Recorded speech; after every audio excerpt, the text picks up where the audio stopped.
Hello guys, ये part 3 है। Part 1 और पार्ट 2 मैंने अपने चैनल पे अपलोड कर दिया है। आप पहले डिस्क्रिप्शन में जो लिंक दिया है वहां पर जाकर के आप देख सकते हैं उसे, क्योंकि जब तक आप उसे देखेंगे नहीं आपको पार्ट 3 बिल्कुल भी समझ में नहीं आएगा। ओके गाइस, अब हम बात करते हैं उन बच्चों की जिन्होंने मेरी वीडियो का पार्ट 1 और पार्ट 2 देख लिया है पहले से ही और अब वो पार्ट 3 देख रहे हैं। तो सबसे पहले तो वो अपनी कॉपी को खोलें और उसमें उस पेज को निकालें जिस पेज पर उन्होंने पार्ट 1 और पार्ट 2 की वीडियो के जो नोट्स थे उसे नोट डाउन किया था। उन नोट्स को खोल के रखना है जब आप इस वीडियो को देख रहे हैं तब, क्योंकि जरूरत पड़ेगी। ओके गाइस, चलिए अब जैसे कि आपको मैंने बताया है कि ये वीडियो हिंदी मीडियम और इंग्लिश मीडियम दोनों के लिए है। ओके गाइस, ठीक है।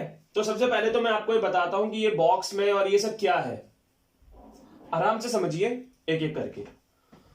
कॉनकेव मिरर, जिसे हम हिंदी में अवतल दर्पण के नाम से जानते हैं, और भी इसके नाम होते हैं, उसके लिए आपको पार्ट 1 और पार्ट 2 देखना ही पड़ेगा। ये यहां पर 3 फॉर्मूले लिए गए हैं, 1 2 3 3 फॉर्मूले हैं। इनका क्या यूज है, कैसा यूज है, मैं आपको बताऊंगा। दरअसल मैं अभी आपको इस बॉक्स के अंदर कॉनकेव मिरर के बारे में पढ़ा रहा हूं, यानी अवतल दर्पण के बारे में, लेकिन मैं इसी वीडियो में आपको कॉन्वेक्स मिरर यानी उत्तल दर्पण के बारे में भी पढ़ाऊंगा, क्योंकि कॉनकेव मिरर का बॉक्स अलग है और कॉन्वेक्स मिरर का बॉक्स अलग है गाइस। ठीक है, सबसे पहले ये U है, ये V है, ये H डैश है और ये नेचर ऑफ इमेज है। अब आप मुझसे पूछेंगे सर U, V और H डैश का मतलब क्या होता है, तो ये वही बच्चा पूछेगा जो अभी पार्ट 3 देख रहा है डायरेक्ट, जिसने पार्ट 1 और पार्ट 2 नहीं देखा है। क्योंकि जिसने पार्ट 1 और पार्ट 2 देख लिया है उसको पता होगा कि U और V का मतलब और H डैश का मतलब क्या होता है। ओके गाइज, तो अब देखिए जैसे यहां पे लिखा है एट इंफिनिटी। अब हिंदी मीडियम क्या लिखेंगे इंफिनिटी को, तो वो लिख लेंगे अनंत पर। एट इंफिनिटी जगह क्या लिख लेंगे हिंदी मीडियम वाले, अनंत पर। एट द एफ यानी एफ पर, हिंदी मीडियम के लिए बता रहा हूं मैं। हाईली डिमिनिश्ड पॉइंट साइज्ड, इसकी हिंदी तो होती है बहुत छोटा। रियल एंड इन्वर्टेड, तो जहां पर भी रियल लिखा हो हिंदी मीडियम के लिए उसका मतलब होता है वास्तविक, और जहां पर भी इन्वर्टेड लिखा हो हिंदी मीडियम के लिए उसका मतलब होता है उल्टा। ओके, तो रियल एंड इन्वर्टेड यानी वास्तविक और उल्टा, वास्तविक और उल्टा, वास्तविक और उल्टा, वास्तविक और उल्टा। वर्चुअल और इरेक्ट, तो हिंदी मीडियम के लिए वर्चुअल का मतलब होता है आभासी, इरेक्ट का मतलब होता है सीधा। डिमिनिश्ड का मतलब होता है छोटा। सेम साइज यानी वैसा ही आकार। इनलार्ज मतलब बड़ा। हाईली इनलार्ज का मतलब बहुत बड़ा, इनलार्ज माने बड़ा। बियॉन्ड का मतलब होता है पीछे, तो जैसे लिखा है बियॉन्ड सी यानी सी के पीछे। बिटवीन का मतलब होता है बीच में, बिटवीन एफ एंड सी यानी सी और एफ के बीच में। एट सी यानी सी पर, एट सी यानी सी पर। बिटवीन सी एंड एफ यानी सी और एफ के बीच में। बियॉन्ड का मतलब मैंने बताया पीछे यानी सी के पीछे। इंफिनिटी का मतलब मैंने अभी आपको बताया था अनंत पर, अनंत पर। Okay, between P and F यानी पी और एफ के बीच में। बिहाइंड द मिरर, बिहाइंड माने भी पीछे ही होता है यानी दर्पण के पीछे। तो हिंदी मीडियम के लिए मैंने बता दिया है कि किसकी हिंदी क्या है। ओके गाइज, अब सबसे पहले तो यहां पर मैंने कुछ ट्रिक्स लिखी हुई हैं जो कि आपको बुक में नहीं मिलने वाली हैं, ये मैंने खुद की बनाई हुई ट्रिक्स है। आंसर में V यानी ये 2 तरह से लिखना होगा, एक तो नंबर में और दूसरा इस बॉक्स से। यानी जैसे इस बॉक्स में V लिखे पड़े, ये सारे V तो हैं, ये सारे V हैं, तो एक तो हम बॉक्स से लिखेंगे V की वैल्यू और एक V की वैल्यू आएगी नंबर से। नंबर माने जैसे कि V बराबर 5, V बराबर 15, V बराबर है ना 80, इस तरीके से बोलते हैं नंबर। तो V की वैल्यू एक तो नंबर से आएगी और एक बॉक्स से आएगी। अब जो V की वैल्यू नंबर से आएगी उसके लिए हमें ये फॉर्मूला लगाना पड़ेगा, जिसके लिए हम अगली वीडियो में बात करेंगे, नेक्स्ट वीडियो में, इस वीडियो में नहीं। तो V की वैल्यू जो नंबर की फॉर्म में लिखनी है वो कैसे आएगी उसके लिए हम अगली वीडियो में बात करेंगे। उसके लिए हमें ये 3 फॉर्मूले लगाने पड़ेंगे। लेकिन V की जो वैल्यू है वो बॉक्स में से कैसे लिखेंगे, यानी ये लिखेंगे या ये लिखेंगे या ये लिखेंगे या ये लिखेंगे या ये लिखेंगे या फिर ये लिखेंगे। बॉक्स से हम V की वैल्यू कैसे लिखेंगे वो हम इसी वीडियो में समझेंगे। ओके, तो V की वैल्यू 2 तरह से लिखी जाएगी, एक नंबर की फॉर्म में यानी इस तरीके से। नंबर की फॉर्म में वो हम कैसे पता करेंगे इन फॉर्मुलों से, वो हम अगली वीडियो में समझेंगे। लेकिन V की वैल्यू बॉक्स में से कैसे लिखेंगे तो वो हम इसी वीडियो में समझेंगे। ओके गाइस, उसी तरह से H डैश, H डैश भी 2 तरह से लिख सकते हैं हम, एक तो नंबर की फॉर्म में यानी H डैश 5, H डैश 3, इस तरीके से। नंबर की फॉर्म में वो कैसे आएगा वो हम अगली वीडियो में समझेंगे इन फॉर्मूलों की हेल्प से। और दूसरा एच डैश की वैल्यू कैसे लिख सकते हैं हम, बॉक्स में से यानी यहां से, तो वो कैसे लिखेंगे वो हम इसी वीडियो में समझेंगे। ओके गाइस, चलिए ये बॉक्स आपको नोट करना है, आपको ये सब कुछ नोट कर लेना है अपनी कॉपी के अंदर, क्योंकि अगली वीडियो में मैं आपको ये फॉर्मूले नहीं लिखने वाला जो भी लिखा पड़ा है। ओके, अब देखिए गाइस, ये जो तीसरी लाइन है ना ये बहुत इंपॉर्टेंट है। ओके, अब हम ये समझ रहे हैं कि v की वैल्यू बॉक्स से कैसे पता करते हैं, क्योंकि नंबर की फॉर्म में तो हम अगली वीडियो में समझेंगे v की वैल्यू इन फॉर्मूलों की हेल्प से। नंबर की फॉर्म में v की वैल्यू कैसे निकालेंगे वो हम अगली वीडियो में समझेंगे, लेकिन बॉक्स से v की वैल्यू कैसे पता करेंगे उसे हम इसी वीडियो में समझने वाले हैं इस लास्ट वाली लाइन की हेल्प से। तो इसमें क्या लिखा है, बॉक्स से v पता करने के लिए हमें u पता होना चाहिए। क्या पता होना चाहिए गाइस, हमें u और c पता होना चाहिए, c और क्या पता होना चाहिए गाइस, हमें f। तो u, c और f, ये अगर हमें तीन चीजें पता है, u, c और f, अगर हमें तीन चीजें पता है तो हमें v की वैल्यू इस बॉक्स से पता चल जाएगी। ओके गाइस, चलिए अब कैसे पता करेंगे, क्वेश्चन में कैसे आएगा, तो चलिए हम पढ़ रहे हैं फिलहाल अभी कॉनकेव मिरर। ओके, कॉन्वेक्स के बारे में हम बात करेंगे इसी वीडियो के अंदर अभी। तो ये तीन चीजें मैंने लिखी है, u, c, f, इनकी वैल्यू मुझे पता करनी है। उसके बाद मुझे इस बॉक्स में से v की वैल्यू पता हो जाएगी कि v की जगह मैं ये लिखूं, ये लिखूं, ये लिखूं, ये लिखूं, ये लिखूं या फिर ये लिखूं। अब देखिए ये क्वेश्चन आपके सामने है, ये क्वेश्चन आपके सामने है, आपकी एनसीईआरटी बुक का ही क्वेश्चन है। ओके गाइस, अब हम इसे समझेंगे। सबसे पहले तो u, c और f का मतलब क्या, अगर आपको नहीं पता तो आपको वीडियो 1 और वीडियो 2 जरूर देखना चाहिए पहले, तभी आप यहां पर u, c और f का मतलब समझ पाएंगे। ओके गाइस, तो क्वेश्चन आपसे क्या कह रहा है, तो क्वेश्चन आपसे कह रहा है an object is sized 7 centimetre. एक ऑब्जेक्ट है जिसका साइज 7 सेंटीमीटर है, तो हमें साइज से कोई मतलब नहीं है फिलहाल, क्योंकि u का मतलब साइज नहीं होता। ओके गाइस, और c माने रेडियस, इसका मतलब भी साइज नहीं होता, f का मतलब भी साइज नहीं होता। तो इसमें जो 7 दिया हुआ क्वेश्चन में उस समय कोई मतलब नहीं, क्योंकि वो साइज है। आगे लिखा है is placed at 27 centimetre in front of concave mirror, यानी कि एक ऑब्जेक्ट है, ऑब्जेक्ट माने चीज होती है, वस्तु होती है, एक ऑब्जेक्ट है जिसका साइज 7 सेंटीमीटर है, जो कि कहां पर रखा गया है, 27 सेंटीमीटर दूर रखा गया है या सामने रखा गया है, किसके, कॉनकेव मिरर के।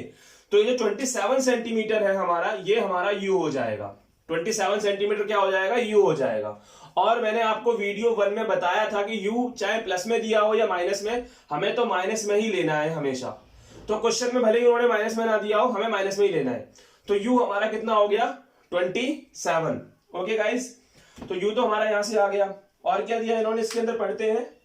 आगे लिखा है फोकल लेंथ 18 सेंटीमीटर, यानी आपको फोकल लेंथ का मतलब होता है f, फोकस दूरी, तो वो आपको दिया हुआ है 18, तो f भी आपका आ गया 18। अब c के बारे में कुछ लिखा है क्या इस क्वेश्चन में, नहीं जी, c के बारे में तो कुछ नहीं लिखा, क्योंकि c का मतलब क्या होता है, r या रेडियस या त्रिज्या, तो ऐसा कुछ इसमें लिखा नहीं है c के बारे में। तो फिर अब c कैसे पता करेंगे, क्योंकि जब तक c पता नहीं होगा हमारी v की वैल्यू आएगी नहीं इस बॉक्स में से, तीनों पता होना जरूरी है। तो देखिए उसके लिए फॉर्मूला होता है c की वैल्यू पता करने के लिए। c का मतलब क्या होता है गाइस, r यानी रेडियस यानी त्रिज्या, c का मतलब क्या होता है r, और r का फॉर्मूला मैंने यहां पे लिखा हुआ है 2 इंटू एफ, 2 इंटू एफ, यानी 2 गुणे में f कितना है हमारा इसमें 18, तो 2 गुणे में 18, 2 इंटू 18 कितना आएगा हमारा 36, तो c हमारा कितना आ गया 36। ठीक है गाइस, c हमारा कितना आ गया है 36 आ गया हमारा गाइस। ठीक है, ओके गाइस, अब देखिए बहुत ध्यान से देखिएगा कि हम कैसे पता करेंगे कि v की वैल्यू कितनी है इस क्वेश्चन के अंदर। इस क्वेश्चन में v की वैल्यू कितनी है हम ये कैसे पता करेंगे। ओके गाइस, देखते हैं चलिए। तो u हमारा कितना है -27, आप माइनस यहां पे लिखना जरूरी है, लेकिन यहां पर इसकी कोई वैल्यू नहीं है, बस आप 27 मान के चलिए, लेकिन माइनस यहां पे लिखना बहुत जरूरी है एग्जाम में। ठीक है, तो 27 हमारा u हो गया, माइनस बोल दिए, चलिए माइनस बोल दीजिए, माइनस का 27 u हो गया हमारा, c 36 हो गया, f हमारा 18 हो गया। ओके गाइस, तो आप मुझे ये बताइए कि ये जो u है यानी 27 जो नंबर है, क्या ये c और f के बीच में आता है 27, क्या ये सी और एफ के बीच में आता है, यानी क्या ये 18 और 36 के बीच में आता है 27, या फिर 18 से भी कम है, या 36 से भी ज्यादा है, कहां पर है ये यू? तो आप बोलेंगे सर ये तो एफ और सी के बीच में आ रहा है। जो 27 है ना हमारा, वो किसके बीच में आ रहा है?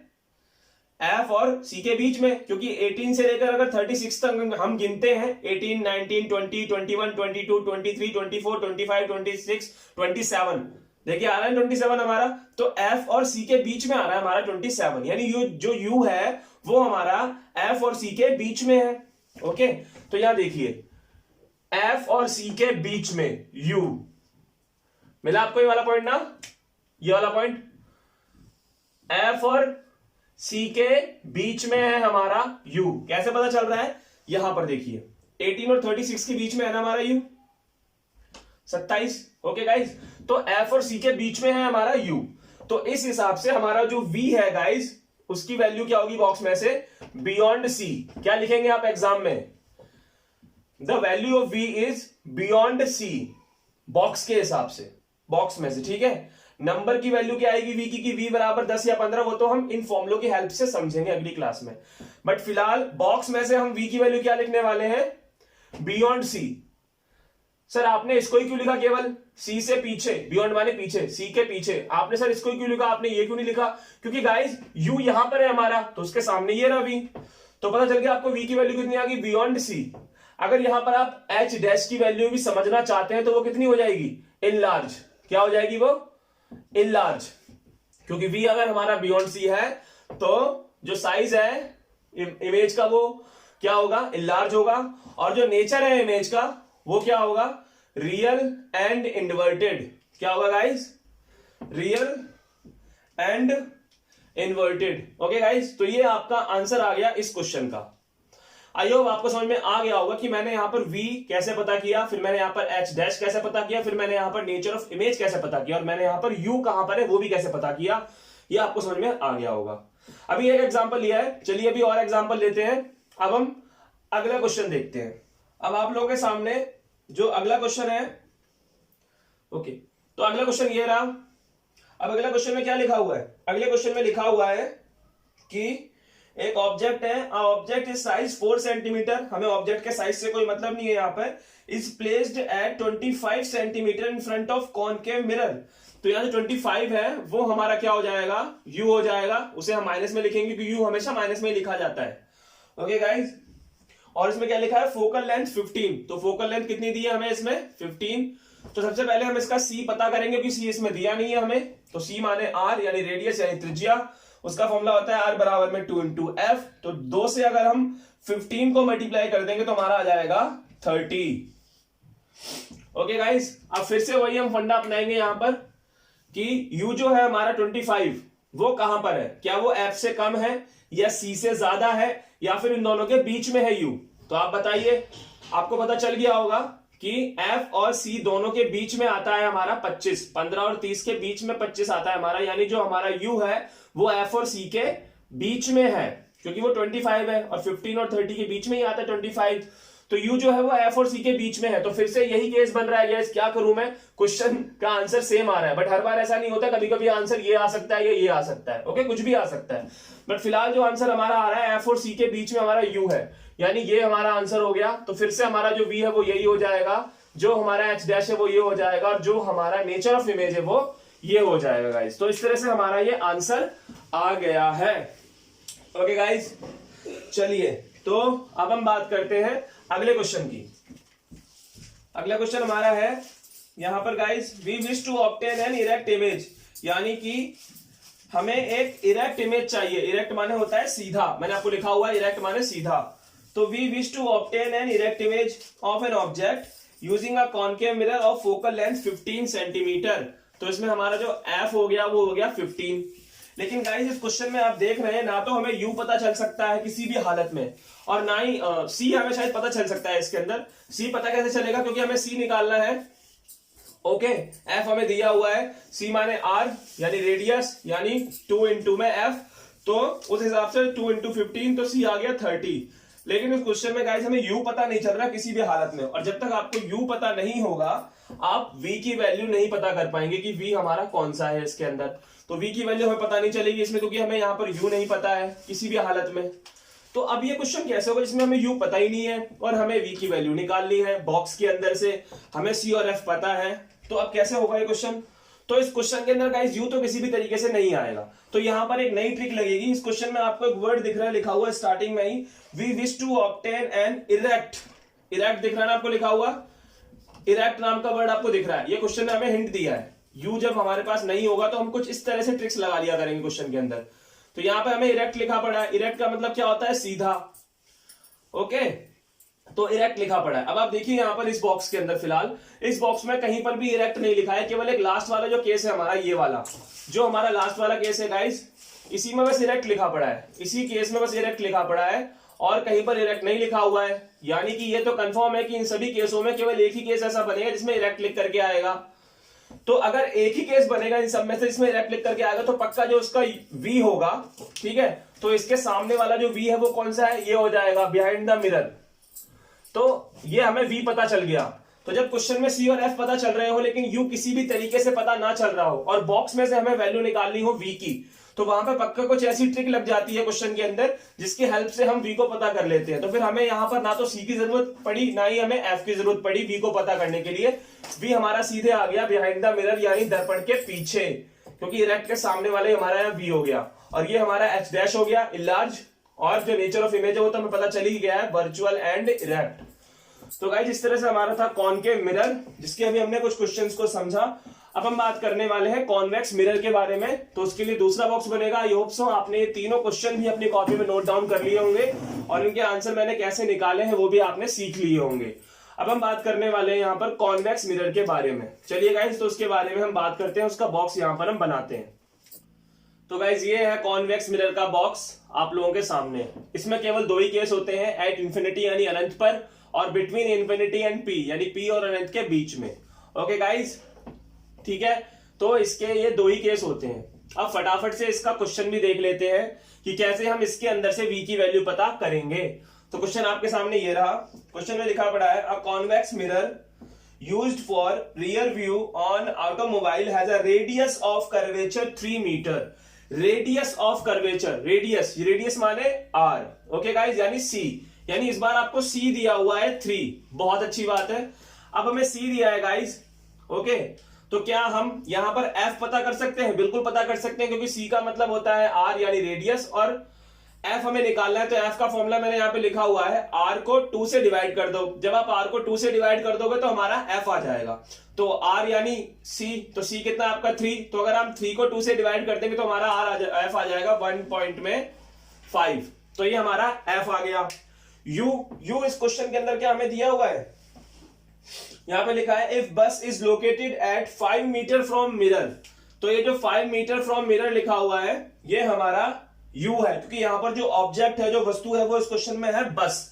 तो बस कहां पर है? मिरर से 5 मीटर की दूरी पर है, तो वो हमारा u हो जाएगा, और u हमेशा माइनस में ही आता है। अब गाइस हम बहुत आसानी से यहां पता कर लेंगे v हमारा कितना है, क्योंकि आप यहां पर देखिए, आप यहां फिलहाल माइनस को भूल जाइए, ठीक है गाइस। तो फिलहाल लिखना जरूरी है माइनस, लेकिन हम भूल जाएंगे उसको। ओके, ये माइनस हम क्यों लगाते हैं? जब इस फॉर्मूले की हम बात करते हैं तब हम इस माइनस की वैल्यू यहां पुट करते हैं फिलहाल, ठीक है। तो ये फॉर्मूले तो हम अगली वीडियो में समझेंगे, फिलहाल तो हम बॉक्स की ही बात कर रहे हैं, तो इस माइनस की यहां पर जरूरत नहीं है, लगाना जरूरी है ताकि आपको याद रहे, ठीक है गाइस। तो अब मुझे बताइए कि जो 5 है, -5 नहीं 5 है, जो अकेला 5 है वो 3 और 1.5 के बीच में है, या 1.5 से कम है, या 3 से ज्यादा है? ऑब्वियसली 3 से भी ज्यादा है ये तो 5, तो 5 जो है वो 3 से भी ज्यादा है। अब यानी वो c से भी ज्यादा है, यानी c से भी आगे है, वो c से भी आगे है, ठीक है गाइस। तो अगर वो c से आगे है तो फिर वो हमारा बन जाएगा केस ये वाला, जो u है ये वाला, बिटवीन इंफिनिटी एंड p। क्योंकि गाइस आप यहां पे समझिए कि जो कॉनकेव मिरर, कॉन्वेक्स मिरर है गाइस, इसमें टोटल तो दो ही केस है। सर ये वाला केस कब बनता? तो ये वाला केस कॉन्वेक्स मिरर में तब बनेगा, ये वाला केस, जब u की वैल्यू बहुत कम हो, बहुत कम, यानी f से भी जब कम होगी u की वैल्यू। मैं केवल कॉन्वेक्स मिरर वाले केस की बात कर रहा हूं, u की वैल्यू निकालने का आपको तरीका बता रहा हूं। अगर u की वैल्यू 5 से भी कम f से भी कम होती, अगर u की वैल्यू f से भी कम होती तो ये वाला केस बनता। लेकिन अगर u की वैल्यू f से कम नहीं है, उससे ज्यादा है, यानी c से भी ज्यादा है, तो ये वाला केस बनेगा। ठीक है गाइज, तो इसीलिए आपका जो v है वो ये हो जाएगा, क्योंकि ये u होगा तो ये v हो जाएगा, ये आपका h डैश और ये आपका नेचर ऑफ इमेज हो जाएगा कॉन्वेक्स मिरर वाले केस में। कॉनकेव तो मैंने आपको अच्छे से समझा ही दिया था। तो गाइस ये था वीडियो का पार्ट 3। आपको वीडियो कैसी लगी कमेंट करके जरूर बताइए मुझे। अब हम मिलते हैं वीडियो नंबर 4 के अंदर, जिसमें हम इन फॉर्मूलों की हेल्प से सवाल सॉल्व करेंगे। लेकिन उससे पहले आप इन सबको कॉपी में नोट कर लीजिएगा, क्योंकि जब मैं अगली वीडियो लेकर के आऊंगा तब मैं आपसे कॉपी खोलने के लिए जरूर कहूंगा जिसमें आपने नोट्स को नोट कर रखा है। तो वीडियो 1, 2, 3 देखना मत भूलिए, चैनल सब्सक्राइब करना बिल्कुल मत भूलिए और वीडियो को शेयर और कमेंट करना मत भूलिए। तब तक के लिए बाय।